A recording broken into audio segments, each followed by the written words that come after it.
Hi guys, you're back with Juzzy, and today we're going to do another mod for the Honda Rebel 500. Today I'm expecting the arrival of a brand new LED headlight and shorty headlight cover from K-Speed. It's a genuine Diablo part and it is pretty costly. In fact, it's actually the most expensive aesthetic part that I've purchased for the bike. Alright, so as you can see, I've removed the Diablo headlight cover and the bracket that comes with it. So this is where most of you are going to be at if you're looking to install this new Diablo headlight cover. So basically 2020 LED looks like this. If you've got a 22, you have to remove the headlight cover.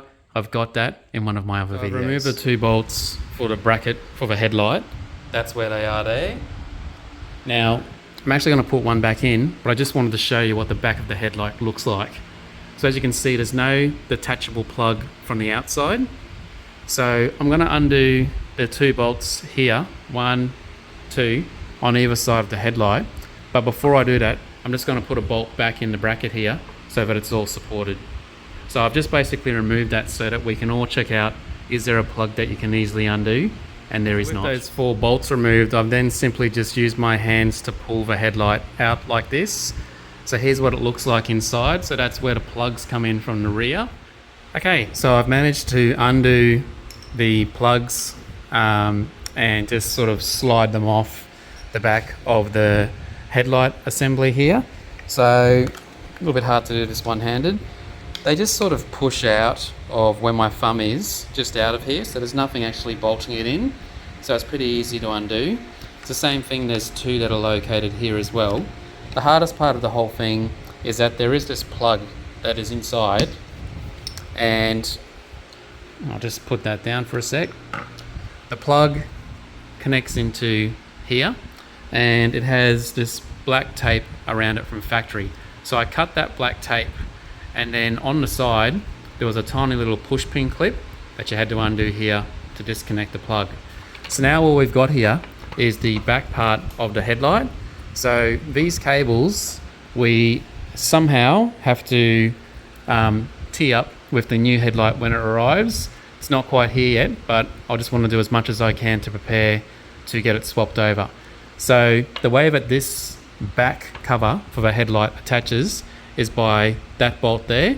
So I'm going to undo that bolt again. I only just did it a few threads in, and I'm just going to dismantle it all so that I've just got the forks by itself with the wiring. Okay, so here's what it looks like with the headlight out of the way, and I've just realized that these 2 plugs here are actually for the indicators, and these are for the indicators on the other side. So just in case you're wondering, the blue and white are for the right side of the bike, and the orange and white go to the left side of the bike. So you'd normally have an indicator here from factory. I've simply rerouted and wired up an indicator down here like K-Speed does. So that then means that the only plug that's left behind or inside the headlight is actually the power plug for the low and high and the ground. So now that I've got the wires bundled out of the way, and because the package hasn't arrived yet, I'm going to start with the relocation of the factory cluster. Now when you buy the kit, it actually comes with a bracket which allows you to mount the cluster down by the side here on the left side of the bike. They said to me that in order to do that, you need to lift the tank, and I think it was a little bit of broken English, but I believe that what they were saying is that you need to route the wiring harness down underneath the tank so that it's not sort of visible here, and so that I assume it means that there's enough harness so that the loom can meet down and join somewhere like that. So I'm going to start off by undoing, I think it's 5mm hexes here, and disconnecting the cluster from the handlebars. Okay, so I've undone those 2 bolts, and that also holds the bracket for the USB. Anyway, it's out of the way, and then I've just popped this plastic clip up off the handlebars here. Now the next step is you have to disconnect the cluster from this cabling.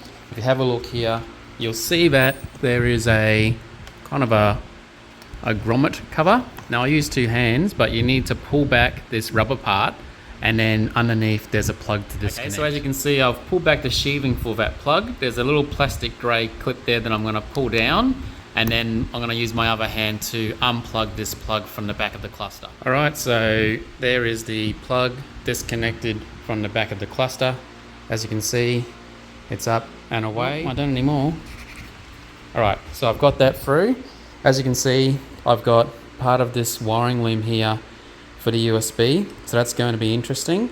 I may well have to relocate the USB socket as well. Okay guys, so I've started unraveling the wiring and got it to a point where I thought I needed to stop and show you what you need to do. So basically, this wiring harness was fed up through here and came through this little sort of ring holder.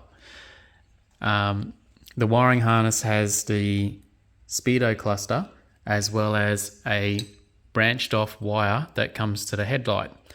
It all fed through here, and it was fed through this rubber hose so that it wouldn't rub against this in any way, even though it's perfectly round. There's a tiny little piece of tape that was around this that I cut through. So this is actually an open piece. I haven't cut through it, just had some tape around it. Once you undid that tape, that enabled the headlight harness to separate from the cluster harness. Then the next thing you have to do is there's all this black rubber hosing around the wiring harness that goes back to the ECU. So basically, once you have cut that hose back, you can start separating the cluster harness from the headlight harness.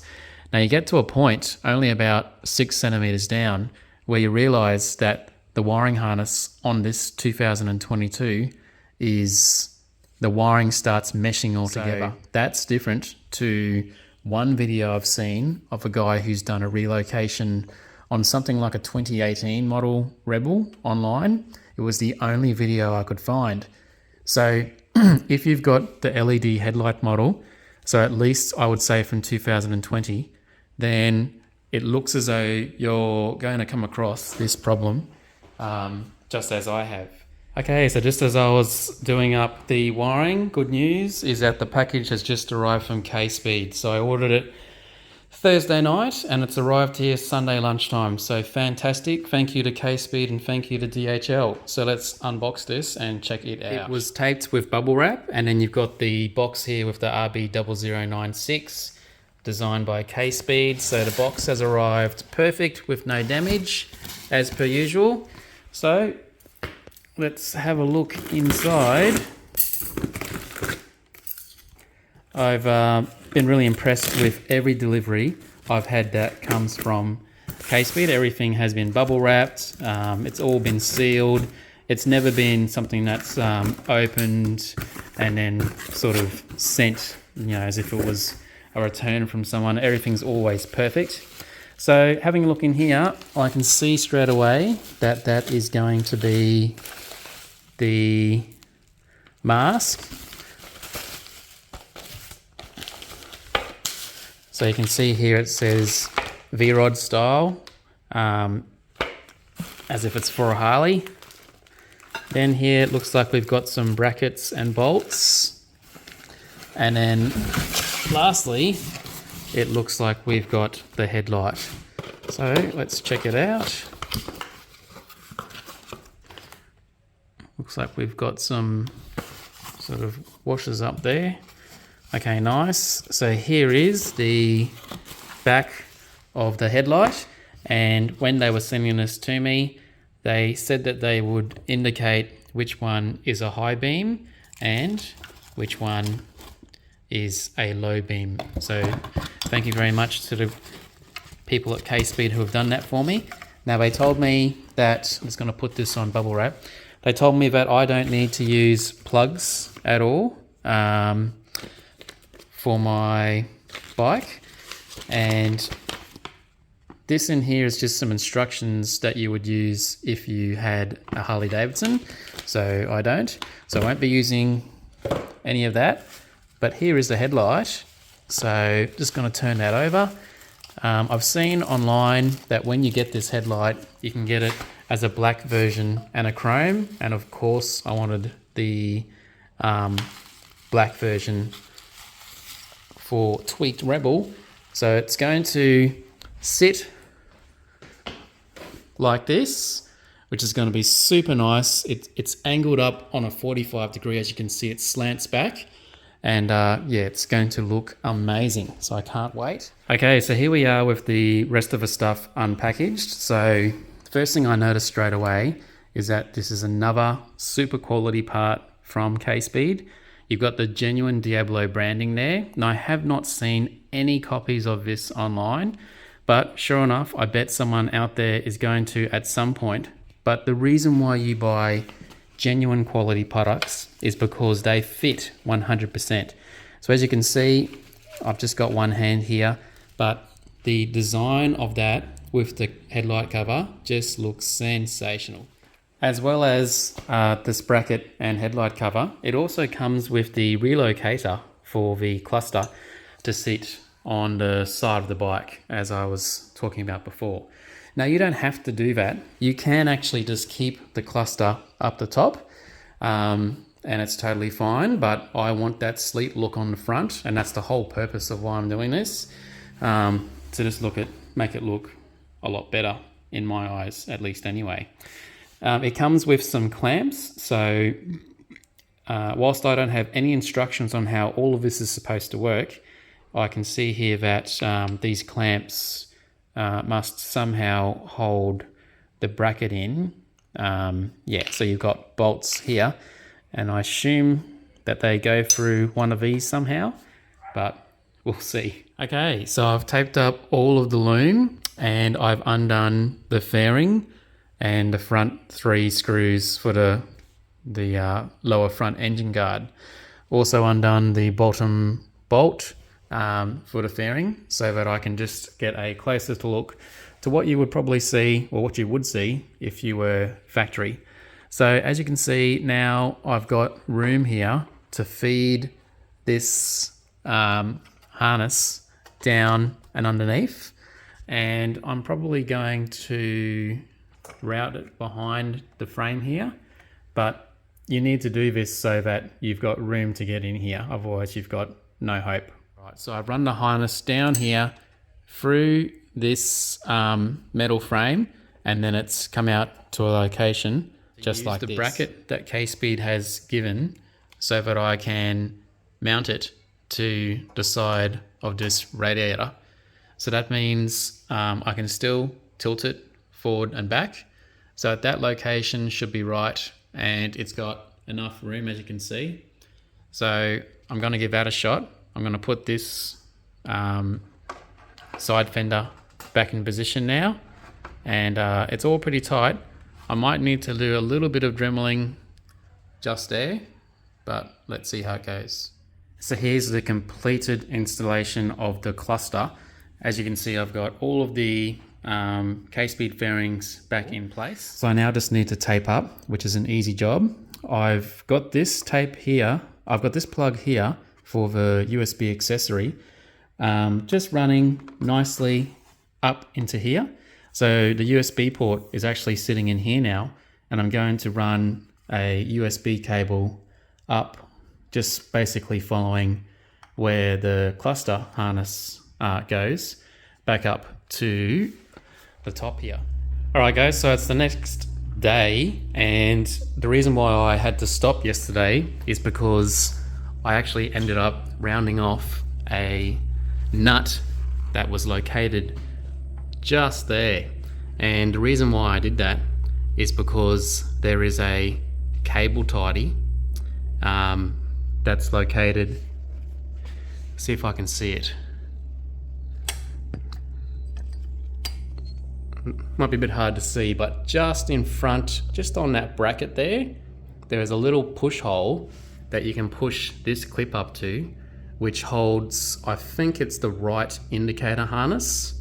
And when I was putting a socket up into here, I found that it wasn't all the way up, and I ended up rounding it.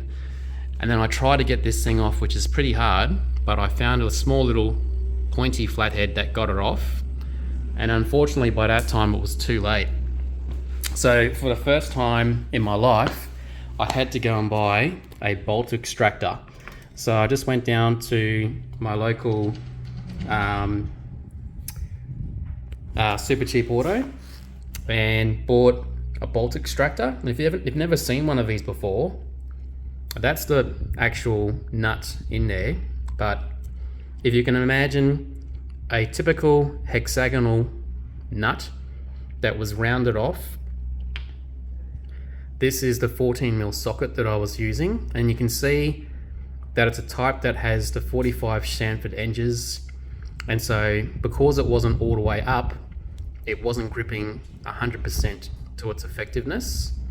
So basically the difference between a typical socket and these bolt extractors is they've got all these little, what would you call it, serrated edges, I don't know, off center edges, and it was so easy to take out, it was not funny.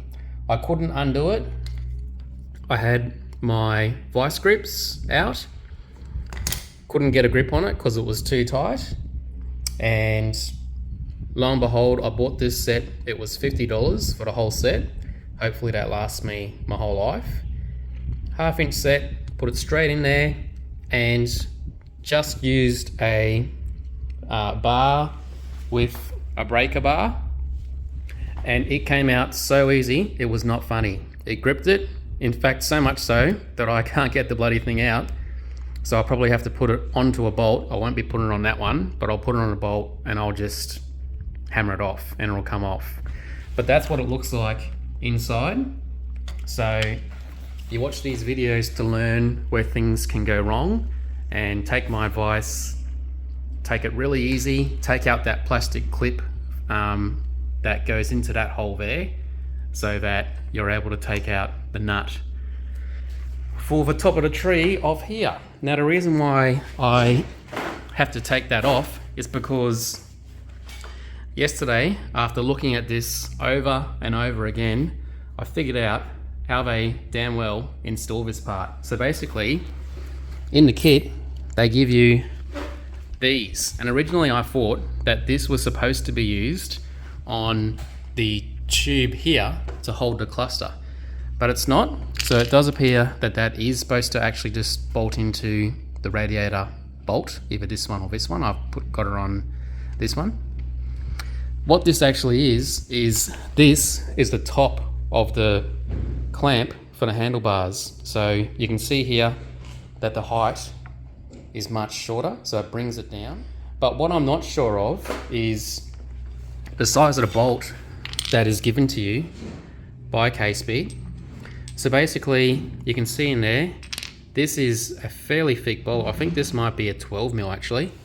And I believe that's a 10 from factory. So I've literally just taken off the nut on either side. And the first thing I was worried about was, would I need to take off the whole top tree to get this multi-hooked bracket to just come out? And the good news is I don't. So what I'm going to do now is just attach the cables, just pull them out of all these little hooks, and then get this bracket the hell out of here. The way this works is you put that there with the handlebar inside, and you bolt up from the bottom, it appears. And they give you some little spaces in the pack. This is the actual nut. So this is the one from this side, but the one from that side I had rounded off. And if you have a look at it, it doesn't have much meat to it.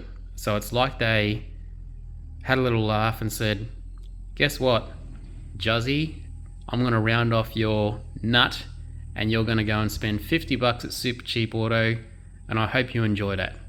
So that is the pretty dumb design nut. It doesn't, I don't know why it's like that, but it is. And as you can see, it's got a chamfered edge on the top there, and probably only about 6 mil of height that you can grab onto.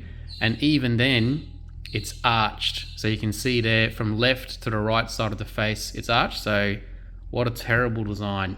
Whoever designed that, you can go to hell. So, all right, let's get this off and see if I can somehow force this up so that I can get these new handlebar brackets on. So here's what the bracket looks like that holds all of the cables, electrics, etc. in here for the 2 wires that usually go up towards the speedo, but they're actually for the controls, left and right hand side controls. There's a plastic clip on here which you can't cut from the bottom side, so you basically had to cut those open so that they were free. Alright, so the first thing I've done is taken off the 2 top caps for this handlebar. That then means that I can just give it a gentle bump to free the handlebar from these 2 mounts here. Now that I've just given the handlebar a gentle tap where the clamp mounts onto it, it's broken free, and I've been able to put the stock lower half of the clamp over on the side.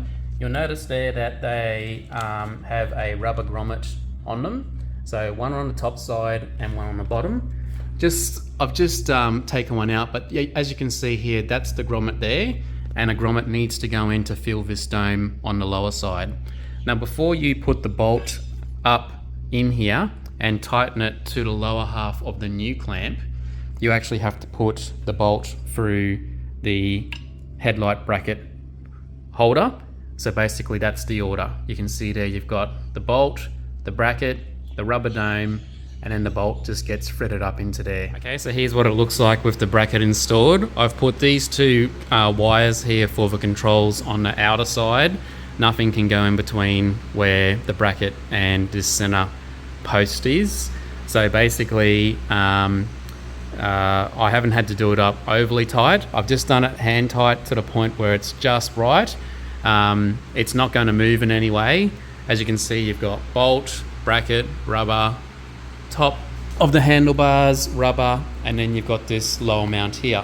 So now I can put the handlebars back on, and the difference between these ones is that they don't actually have a bracket. Let me show you. They don't actually have this extra part here that you would normally mount accessories to. So it makes for a nice and neat top like that. Alright, so I'm just taking a break now to rethink what I've done. So I've actually undone the 2 bolts here for this bracket and moved this cable behind this one, and then I've just rotated these 2 down a bit so that they fall down by the wayside.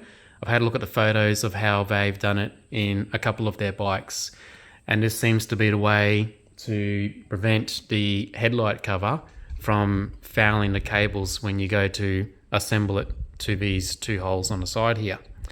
One thing I haven't done in this install is undone all the controls and fed the controls through this fork so that these 2 wires here don't face on top. However, the headlight cover reaches this part anyway, so you've only got the cables just there. In this install, I'm not going to actually relocate all of that through here. I'm going to see what I think about it, and if I don't like it later, then it's sure enough an easy thing to undo the controls, feed it through, and yeah, basically just have it coming through here instead of through here. So now I'm going to cut to cutting these wires and pulling the sleeves back so that I can adjoin the wiring for the back of the new headlight. A few moments later. Alright guys, so here we are on the 3rd day of trying to install this plug together. I've done a little bit each day, and it's taken quite a while, and the problem is that K-Speed have never done this install to a 2022 Rebel. They've only done it to a 2020. And of course, I'm in a situation where I've got 4 wires coming from the headlight plug. So I've reached out to some people on Facebook, shout out to Slight and Moto, and I had a post from one fellow as well that indicated that when he installed a Daytona tacho, so a rev gauge, to his 22 Rebel, he used this pink wire and it was a switchable live wire. So I guess that means that when you put the key in the ignition and you turn it on, or at least to accessories, then somehow this wire either it enables the tacho, the aftermarket tacho you have, to start working. And so I'm not quite sure how that works in terms of the headlight. I just naturally thought that this pink wire must have been some sort of A few moments later. fire extinguisher handy just in case. And I'll turn it on and see how... Okay, so I've changed the plugs now, just confirming I've got red to red, red to red. The 2 blacks go to the 1 green. This time for the low beam harness on the light. Low beam red goes to the blue and white. And this time for the high beam red goes to solid blue. The pink again is not in use. Let's test it. Okay, so this time I've got low beam only, and I'm just going to leave this just like on here. I'm just going to see if I feel the wire getting hot at all. So this is low beam, so it should only be this wire that gets hot if there's something seemingly wrong with it, which it doesn't appear to be. The light is not running hot itself. Okay, so here comes the nervous part where I try to put it on high beam. Let's see, high beam on. Okay, high beam's on. So now I'm looking at the high beam and the low beam plug, feeling them, they're not getting hot. So now I've got the headlight and cover back in, and to make sure that I can get the headlight at the right level, given that it doesn't have a adjustment screw like the factory light does, really the only level of adjustment you have is to tighten the screws in the right position. The only other thing you can do is put some sort of wedge in between the back of a headlight and a post, which is not the ideal solution, but we make things do when we're modifying. Now, to keep the headlight back, you've actually got to zip tie the cable for the clutch a little bit back, and you'll see here if I turn the light on the bracket to hold the headlight up, there's a tiny little hole there. So I've just put a zip tie to make this cable sit back a bit. Then what that does is it enables me to tilt the headlight back. So I'm just going to cut that zip tie now and then put the wedge underneath. So I've just got a simple rubber wedge here that I'm going to place in the back so that the headlight sort of sits forward like that, because at the very low position it's actually down quite low and it's not really illuminating, or won't illuminate the road correctly. All right, so here we are, end of the process, and I'm super happy with the outcome. I'll just show you what it looks like now. So basically, when you turn the key on, you've got your instrument panel down by the side here. I've got no check engine lights, just the ABS and oil light, which is normal because I haven't started the bike up. But basically, when you have a look at the front of the bike, and I'll do this quickly so I don't drain the battery out. So I've got the low light on, and in the camera, it looks like the 3 circular lights are on as well, but they're actually not.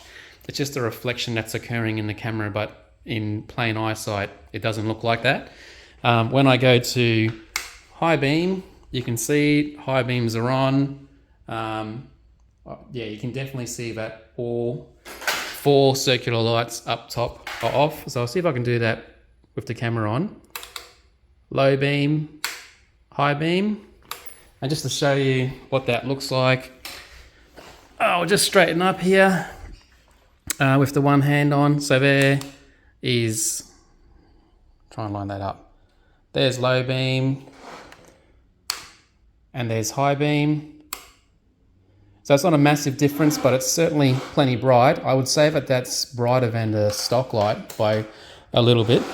And yeah, sorry, when we have a look here from the factory riding position, it just looks so different. What I've done is I've relocated my quad lock from the left to the middle, which means that the phone will be right here.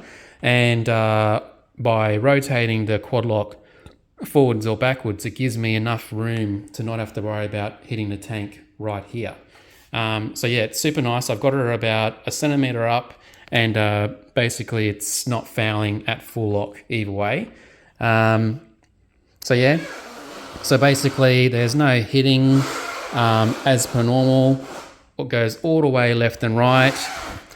And you'll see here that I've got those clamps that I was talking about. So now the clamps don't have the little hole here that you would normally mount the accessories onto. I think the cluster as well, or the USB socket for the 12 volt.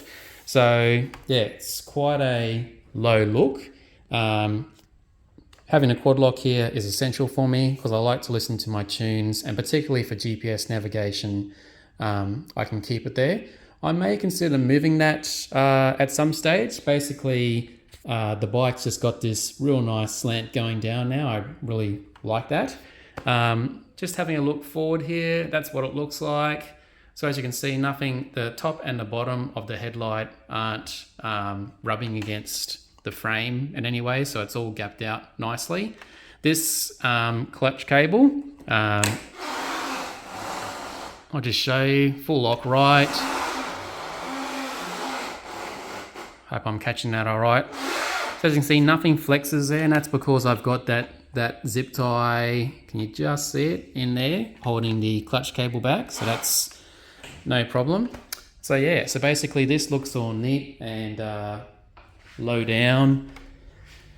One thing I was thinking of doing is maybe just rotating this cluster so that it's a little bit up. I had a couple of adjustable, what would you call it, clamps that I installed here, and I tried to tilt it up, but there isn't a lot of room for it to tilt because the harness is almost at full length. So yeah, I might see if I can think up some way to get that done, but all I've done is just change to an aftermarket black bolt and nut, which is different from factory. And yeah, so basically I've got the bullet plugs, which you've seen in my previous videos, which connect from the cluster. Shortly after the cluster, there's a bullet plug, and I've just got the USB socket just connected in here. I've got a long USB cable that travels up through the tank, comes up here, and then comes up to the quad lock, so that's perfect. Then on this side, you can see here that I've got the brake cables. So the brake cables come down here. They just rest on the side, so there's no pressure on there. It's real nice and out of the way. Doesn't cause the headlight cover to flex or, you know, bend in any sort of way. So yeah, I think it's another win for the tweaked Rebel. Yeah, super loving the look. And so, yes, I've still got the short front fender and the wheel covers to go. And I think I'm going to have a rest for a day or two at least whilst I'm on holidays, and just focus on family life and just basically tackle that to come. So hopefully I can get it all done by the new year. Should be plenty of time. But I hope that you agree with me that this K-Speed Diablo aftermarket VROD style headlight with the Rebel Diablo headlight cover gives it a super sleek look. Here it is from the side. The headlight has an angle like this, so it's not a flat one that's straight. So yeah, just that design language, just going, angling back from the front, coming down and just tapering off to the rear, to the shorty rear fender. This was the vision, I guess, that the guys at K-Speed had, and I absolutely love it. The bike's looking quite custom. All right, guys, once again, if you haven't done so, please subscribe to my channel. Please search for Juzzy Evo X or Tweaked Rebel. You'll see the links below on the screen right now. Thanks for watching, and I'll see you in the next video. Bye for now. Bridge that keeps us. I'm here and I'm feeling exaggerated, that's what you assume. The story's over now, I must conclude. I am conflicted, watching where I step still, hanging in the balance. Not the life I want to live, I want to take it all. Standing tall, fear I weighed the person you are.